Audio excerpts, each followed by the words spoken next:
আমরা কিছু ভিডিও দেখতে পাচ্ছি, অনেকে বলছে তারা শহীদ হয়নি, তারা নিজেদের বুককে গলির সামনে অস্ত্রের সামনে পেতে আত্মহত্যা করেছে। তারা কাদের কাছ থেকে কি পেয়ে কি খেয়ে কথা বলছেন আমি জানি না। কোরআনে কারিমে আল্লাহ তাআলা ১৫০০ বছর আগে জানিয়েছে। শহীদ এর শব্দটা আমাদের এই বাংলাদেশ, ভারত, পাকিস্তানে যেভাবে ব্যবহার হয়, এটা এত সস্তা বিষয় না, অনেক দামি বিষয়। শহীদদের ব্যাপারে কথা যেন মানুষ উল্টাপাল্টা না বলে, এজন্য মানুষের মুখের উপরে আল্লাহ নোটিশ জারি করে দিয়েছে। আল্লাহ পাক বলেন, ওয়ালা তাকুলু লিমান ইউকতালু ফি সাবিলিল্লাহি আমওয়াত বাল আহইয়াউন ইনদা বাল আহইয়াউ ওয়ালাকিন লা তাশউরুন। সূরা বাকারার ১৫৪ নম্বর আয়াতে আমি যতগুলো তাফসীর পড়েছি, সব মুফাসসির আয়াতের ব্যাপারে একই বক্তব্য দিয়েছেন। আল্লাহ পাক তামাম দুনিয়ার সব মানুষের মুখের উপরে নোটিশ দিয়েছেন, ওয়ালা তাকুলু, কেউ এ কথা বলবা না যে মানুষগুলো আমি আল্লাহর জন্য জীবন দিয়েছে, এরা মারা গেছে, কথা কখনো বলবা না। কারণ তারা জীবিত এবং তোমরা এই বিষয়টা বোঝো না, উপলব্ধি করতে পারো না। মুখের পরে মানুষ যেহেতু অন্তর দিয়ে ধারণা করতে পারে, এই জন্য আল্লাহ হৃদয়ের উপরে, অন্তরের উপরেও নোটিশ দিয়েছেন, ওয়ালা তাহসাবান্নাল্লাযীনা কুতিলু ফি সাবিলিল্লাহি আমওয়াতা বাল আহইয়াউন ইনদা রাব্বিহিম ইরযাকুন। সূরা আলে ইমরানের ১৬৯ নম্বর আয়াতে আল্লাহ জানিয়েছেন, মুখ দিয়ে তো বলাই যাবে না যে শহীদরা মারা গেছে, এমনকি অন্তরে ধারণাও আনবে না যে শহীদরা মারা গেছে, বরং তারা জীবিত এবং আমি আল্লাহর কাছে তারা রিজিক প্রাপ্ত হচ্ছে। বলেন আল্লাহু আকবার। এই আয়াতটা যে ১০০% বাস্তব।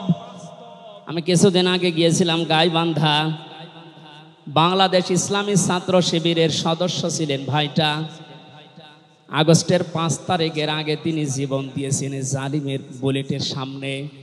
শহীদ সাব্বির হোসাইন, ১ মাস পরে তার কবর ভেঙে গিয়েছিল এই বৃষ্টির পানিতে। তাজা রক্ত কবর থেকে বের হতে দেখা গিয়েছে। একটা মানুষ যদি খাবার না খাবে তাহলে রক্ত পেল কোথায়? এজন্য এগুলো যারা ছড়াচ্ছেন, আমরা আশা করব এই বিষয়গুলো আর সামনে নিয়ে আসবেন না। আমরা কোরআনে কারিমের আয়াতের উপরে ১০০% বিশ্বাস করি এবং এ কথা বলি, জালেমের জুলুমের সামনে যারা নিজের জীবন পর্যন্ত দিয়ে গেলেন আগস্টের ৫ তারিখের আগ পর্যন্ত, প্রত্যেকেই শহীদ যাদের ঈমান আছে,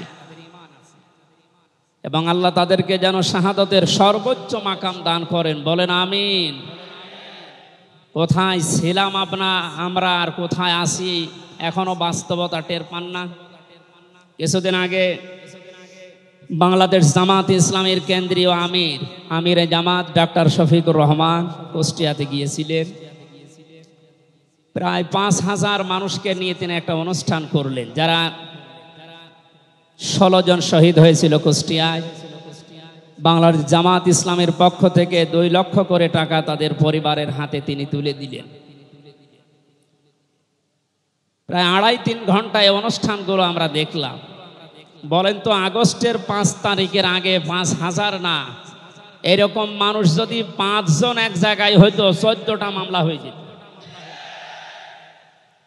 কোথায় ছিলাম আমরা আর কোথায় এখন পৌঁছিয়েছি, এরপরও যদি এটাকে কেউ নিয়ামত মনে না করে। গতকালকের একটা জরিপ আমি পেয়েছি, বাংলাদেশে ১০০ জনের ১৪ জন এখনো পর্যন্ত, আপা আপনি ঘাবড়াবেন না, আমরা নরম হয়ে যাই, এ দলে আছে। ১০০ জনের কতজন? 100 জনের 28 জন এখনো পর্যন্ত থালা নেওয়ার জন্য খুব তাড়াতাড়ি করছে। আমি নাম নাই নিলাম। আনন্দের বিষয় 100 জনের 58 জন মানুষ এখন চাচ্ছে এদেশে আল্লাহর বিধান দিয়ে জমিনটা চলুক। আগস্টের 5 তারিখ খুব বেশি দিন যায়নি। এই কয়েকদিনের ব্যবধানে যদি এই অবস্থা সৃষ্টি হয়, এই জন্য আমার মনে হচ্ছে এদেশের অনেক মুনাফিকেরা বুঝে ফেলেছে বিষয়টা, এজন্য খুব তাড়াতাড়ি করছে যে থালা আমাদের হাতে দিন। আমার দাদা একটা গল্প বলতে, এক লোক বিবাহ করার পরে বাসর রাতে বউকে রেখে একটু বাইরে গেছে। দাদি শাশুড়ি এসে বলছে, আমার কিন্তু পতি চাই, তুমি কি করবা আমি জানি না।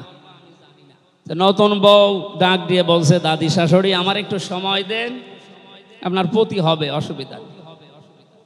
শাশুড়ি এসে বলছে, বৌমা আমার কিন্তু নাতি চাই। ঠিক আছে, আমার সময় দেবেন। দেবর আর ননদ এসে বলছে, ভাবি আপনি কি করবেন আমরা জানি না, আমাদের কিন্তু ভাতিজা চাই। কিছুক্ষণ পরে স্বামী এসে বলছে, বউ তুমি কি করবা আমরা জানি না, আমার বেবি চাই। বউ মাথা উঁচু করে বলছে, তোমরা কি সব পাগলের বংশ? আমার এখনো কিছুই হয়নি, এরপরে 10 মাস 10 দিন সময় লাগবে, তারপরে কারো বেবি চাই, কারো ভাতিজা চাই, কারো নাতি চাই, সব হবে। আমারে তো সময় দেবেন নাকি? 15.5 বছরে যে জঞ্জাল তৈরি হয়ে আছে, 1-1.5 মাসে পরিষ্কার করা সম্ভব? আপনি কি মনে করেন? যারাই দায়িত্ব পেয়েছে ছাত্র জনতার হাত থেকে, দেশের মানুষের হাত থেকে, তাদেরকে তো একটু সময় দেবেন নাকি? কুষ্টিয়াতে বাংলাদেশ জামাতে ইসলামের শ্রদ্ধাভাজন আমির উনি সাংবাদিকদের জানিয়েছেন, আমরা সম্মানজনক এবং যুক্তিপূর্ণ সময় তাদেরকে দিতে চাই, যেন দিনের ভোট আর রাতে না হয়। কথা বলেন না কেন? সুতরাং সম্মানজনক সময় নিয়ে তারা ঠিক ব্যবস্থা করবে। যারা খুব তাড়াতাড়ি করছেন, 10 মাস 10 দিন সময় দেবেন না, এমনিতেই বেবি অনেকে ফ্লাক্সি লোড করে নিয়ে আসবে বাড়ি থেকে। সুতরাং আমরা চাচ্ছি, সংস্কার যখন আরম্ভ হয়েছে দেশে, 1628টা চেয়ার আছে এই দেশের মেন চেয়ার, এই চেয়ার না, যিনি পালিয়েছে তার চেয়ার থেকে শুরু করে এদেশের ওসি সাহেবের চেয়ার পর্যন্ত আপনি গণনা করবেন, 1628টা চেয়ার হয়। আমরা চাই খুব তাড়াতাড়ি যারা দায়িত্বে আছেন এই 1628টা চেয়ার যেন খুব তাড়াতাড়ি পরিবর্তন করা হয়, কারণ এগুলো সব ওই জালেমদের দোষ। এগুলো পাল্টিয়ে বৈষম্যের শিকার হয়ে 15.5 বছর যারা ওএসডি হয়েছিলেন, যারা নিজেদের চেয়ার পর্যন্ত পৌঁছাতে পারে নাই, আমরা চাই তাদেরকে এই সমস্ত জায়গাগুলোতে দেওয়া হোক। জালেমদেরকে আল্লাহ হেদায়েত দেয় না, তার বাস্তব প্রমাণ কালকের একটা কল রেকর্ড। একজনের জন্মদিন নাকি গোপালগঞ্জে পালন করতে দেয়নি এক ওসি সাহেব, এই জন্য বাইরের দেশ থেকে তাকে হুমকি দিচ্ছে যে তার নাম লিস্ট করে রাখো, আমি যদি কোনোদিন আসি তার খবর কর। আমি কথাটা শোনার পরে মিলালাম, আল্লাহু লা ইয়াহদিল কওমাজ জালিমিন। আল্লাহ যে ইহদি দিয়েছেন মোজারে, বর্তমান ভবিষ্যৎ, প্রেজেন্ট ফিউচার, আল্লাহ তাআলা জানিয়েছেন যে আমি জালেমদেরকে হেদায়েত দিচ্ছি না, দেবও না।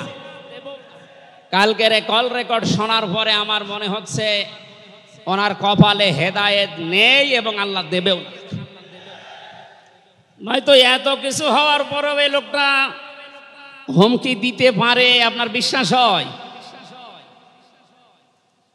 হেদায়েত চাই না, কারণ আমরা হেদায়েত চাইলেও আল্লাহ দেবেন না। জালেমদের হেদায়েত দেবেন না, আল্লাহ নিজে জানিয়েছেন, কারণ জালেমদের বিরুদ্ধে মামলা দায়ের করবে আল্লাহ নিজে। এটা আমি বানালাম।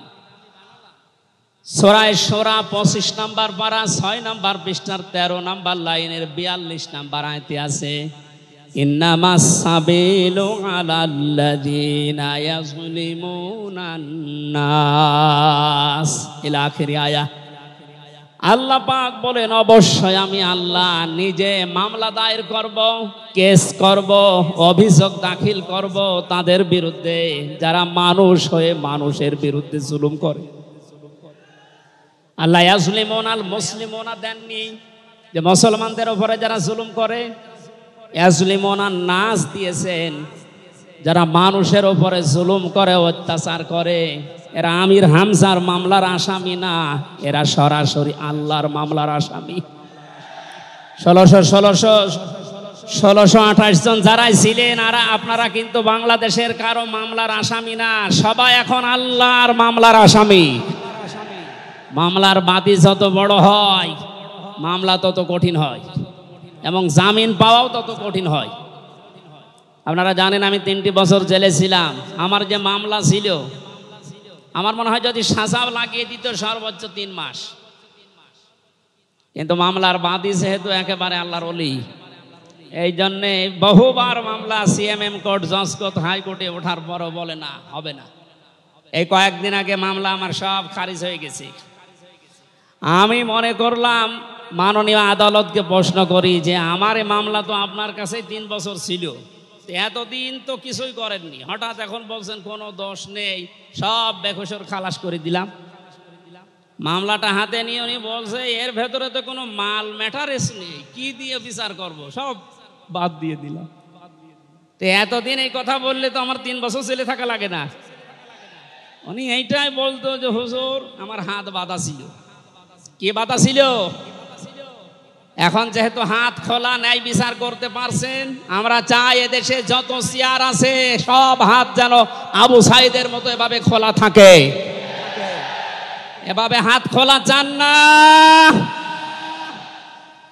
কিয়ামতের আগে কোন জালেম এদেশের চেয়ারে আর আসতে পারবে না ইনশাআল্লাহ। সতর্ক থাকা লাগবে আমাদের। এই জন্য যারা তাড়াহুড়া করছেন আপনারা একটু শান্ত হন, আগে 10 মাস 10 দিন সময় দিন, বাসর হোক। কথা বলেন না কেন? আমি আর নিচে নামলাম না। আল্লাহ আপনাদেরকে সম্মতি দান করুন, আমিন।